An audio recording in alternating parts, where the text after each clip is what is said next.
I vårt lille land lever en lekker snappen mann som har fler enn 100 000 par med sko. Så i vårt lille land kan vi tro at det går an. Ja, han er vår og for noen år, og han er vel frisert hår. Dansbreak! Kjørt!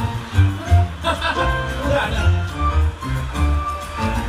Samba olé, samba olé, samba olé, samba, samba seré. Samba olé, hei, samba olé, ha, samba olé, samba, samba seré, seré. Barababa, prinsessa har bursdag, barababa, prinsessa har bursdag, en kongen i samba olé, en kongen i samba olé. Barababa, prinsessa har bursdag, barababa, prinsessa har bursdag, en kongen i samba olé, en kongen i samba seré.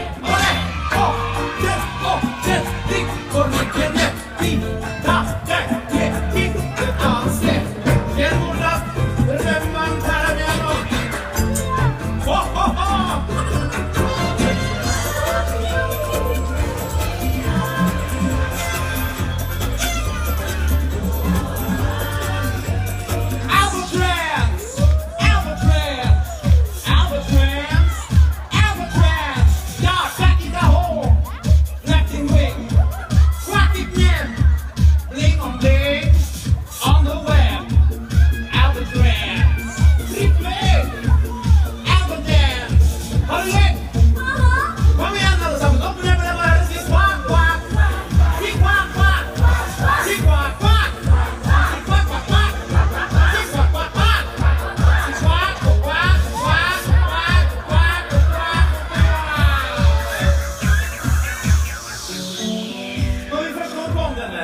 quackingen vil jeg trekke fokus på noen av de mer alternative fuglene vi har.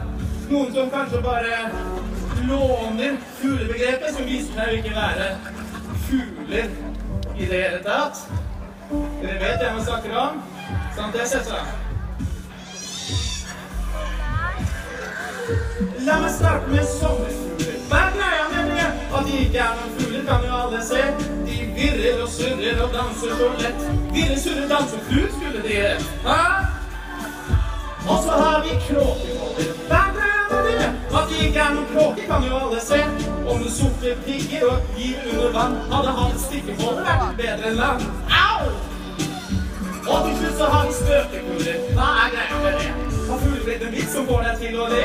Nei, å være fugl er ingen spøk. Det er fest og jobb, det er øl som gjør. Yo! Yo! Nå blir det aksjer her! Ha, ha, ha, ha! Følg med!